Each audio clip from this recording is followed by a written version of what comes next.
few weeks ago, our Champions League campaign was hanging by a thread. Now, qualification was in our own hands. We've just got the small task of beating Inter Milan or Borussia Dortmund to get there. Welcome back to the Sir Alex Ferguson Aberdeen Challenge here on Super Semi Plays. After beating Leverkusen last time out, our Champions League campaign was finally back on track. But there's still work to do if we want to reach the knockout stages of the competition. And with European giants Inter Milan and Borussia Dortmund standing in our way, it wasn't going to be easy. We've also just entered the January transfer window, and if the summer window is anything to go by, we're probably going to spend longer rejecting bids than actually trying to find new players. Still, we'll be keeping an eye out for any potential transfers as we look to strengthen the squad yet again. So, can Aberdeen secure their place in the knockout rounds? Let's get into it and find out. And we're going to be starting with another bid for one of our players. And like I mentioned, we had loads in the summer, and we're going to be starting with a different player this time as we get an offer for Jimenez, but that is swiftly rejected as we certainly want to be keeping him around at the club. And then on to our first match of the episode as we welcome Celtic to Pittodrie. And we nearly get off to a perfect start in this one after 10 minutes. Bernblad with a long-range effort, curling it just wide of the post. And then 15 minutes later, we go close from a corner with Over Levi heading just wide. Into the second half, though, Martin Bernblad rattling the crossbar, still unable to make the breakthrough. And you know what happens after you have loads of chances and don't take them? You go and concede a goal. And Yuri Alberto has punished us yet again for Celtic, giving them a one-goal lead. Buffon with another good chance there, but a good save from the goalkeeper. And then for the last minute, 93rd, Fatty having his effort saved by the goalkeeper. And we do start with a loss as we go down 1-0 to Celtic. And then back to some more transfer offers. And I found this one quite funny as we got offered 18 million for Mino Urena. And you might remember we got getting offers for him of like 30, 40 million for him literally 6 months ago. So I'm not entirely sure why he suddenly dropped in value, but either way, it was getting rejected. Next was a trip just down the road to Dundee and trying to get back to winning ways after that loss to Celtic and getting off to a great start in this one with Semi finishing into the back of the net onto a Jay Robinson assist, giving us a one-goal lead. And then in the 41st minute, things were made slightly easier after, I'm not entirely sure where the camera focus is going on this one, but it was a red card for Callum Jones of Dundee.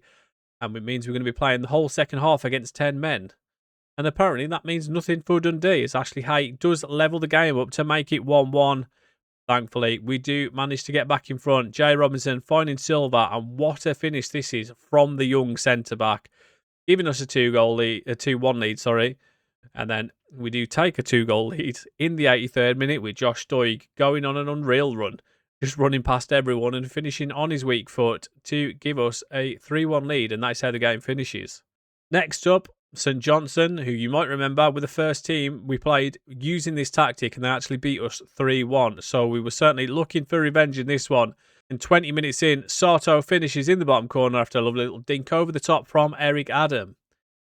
And 8 minutes later, Jimenez just running past everyone, basically taking note of what Doig did as he finds Fatty in the middle, who puts into the back of the net to give us a 2-goal lead.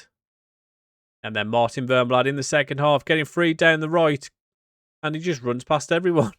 It's literally pretty much the same goal over and over again. We just keep running past everyone, outpacing them.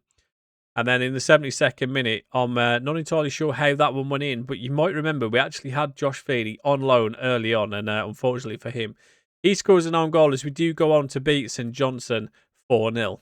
But unfortunately, we have picked up an injury and a moderate calf strain for Ofer Levi, and he's going to be out for 6 to 7 weeks, picking up that one in training. But we have found a potential brilliant signing for the summer with Dimitri Diakate, 44 to 64 million he's currently valued at, and we have managed to sign him on a pre-contract agreement, which means he will be signing in the summer. So that is another very good young centre-back added to the squad. So maybe if we get a big offer for Urena in the summer, we're now in a position to accept it. And on to the Scottish Cup, we welcome Dumbarton and certainly expected a big victory in this one, and certainly started looking like that as well, as Martin Bernblad puts us 1-0 up inside the 3rd minute. You might notice a few unfamiliar faces in this one, as Eric Adams scores the second with McWilliam and Marsh both getting a start in this one, and a couple of players that you might have actually forgotten about. As Wernblad does make it 3-0, you'll see Shishkarev and, not so much Frame. Frame probably not playing so much, but Shishkarev especially probably hasn't played for us for a couple of years now, actually, as he's been out on loan. But he does get a start in this one. And unfortunately, he couldn't stop. I'm not entirely sure what Vitek was doing there, but he couldn't stop that one. As they do pull one back to make it 3-1, but Mitchell Frame getting free down the left, pulling it into the middle, and Carlos Alexander with a great finish to make it 4-1. And then Moise Keane, not showing his age here, 31, just running and gets brought down by Ferguson. And Moise Keane steps up, taking the penalty, and finishes in the bottom corner to give us a very comfortable 5-1 lead as we advance to the next round of the Scottish Cup. But this is the first of two very big games as we welcome Inter Milan. And this is going to be a big task with some very nice players. But we need to get a win if we're to qualify for the knockout rounds. And it is Inter Milan that started the stronger with a 5th minute chance as Wrench goes down the right, pulls it back to Barella, and then Fernandez from range having his effort saved as it goes out for a corner. But then it was a chance for ourselves 15 minutes later with Profundi having his effort saved. And then 4 minutes later, Funk whipping it to Milovanovic, and he shoots from range and pulls out a good save from Chevalier. He keeps the scoreline at 0-0, but it wasn't going to be for long as from that corner, Urena heads home, giving us a 1-goal lead. And that 6'5", 20 jumping reach is finally starting to show as he scored quite a few goals now this season. And then just before half-time, Jay Robinson does add another with a great solo effort, making it 2. And then I'm not entirely sure what happened here, but Urena manages to score his 2nd goal of the game, making it 3-0 just inside the second half. Inter Milan went looking to try and get back into it. Barella with a great ball through to Jan Couto, but a good save from the goalkeeper, putting it out for another corner. And then we went straight down the other end with Funk. Gets a bit lucky, 2nd attempt, finding Jay Robinson, and what a finish that is from him to make it 4-0. So we were absolutely cooking in this game. And Jan Couto was trying to do everything he could for Inter. But a good save from Vitek, keeping us with a 4-goal lead. And Jan Couto is involved again as his cross, finding Lautaro Martinez, who pulls one back for Inter Milan. But 12 minutes later, we go up the other end with Morgan Gibbs-White, finding Semi. Lovely 1-2 between him and Wernblad, and Semi finds the bottom corner to make it 5-1 and give us a very magical 5-1 win over Inter Milan. So we're not one of those teams that have secured a playoff spot, but it does certainly put us in great standing with a game against Borussia Dortmund left to play. And what a game that was for Urena, as he scored 2 goals from centre-back.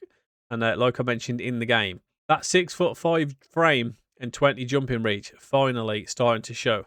So heading into that final game, we are sitting in 20th place in the league phase. So we have still very much got to try and get a result against Dortmund to guarantee our qualification through to the next round. But before we play that, we have got an away trip to Tynecastle as we play Hearts in the league. And it took us quite a while to get going in this one. As you can see, 51st minute, Jay Robinson with a wonderful solo effort from him to give us a 1-goal lead. But 15 minutes later, Wilson for Hearts absolutely walking past the defence, and a great ball into the middle for Rizzola to level the game up.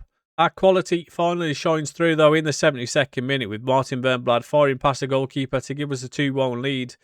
And then we wrapped it up in the 85th with another corner and another goal for Urena as he makes it 3-1 and we go on to win the game. And we have got Hajek back from injury, so he'll be certainly in contention to get back into the team. And Al Ittihad making their intentions clear as they look to sign Urena. But on to our final Champions League phase game as we welcome Dortmund to Batodri. So the local fans have had some big matches to enjoy this year.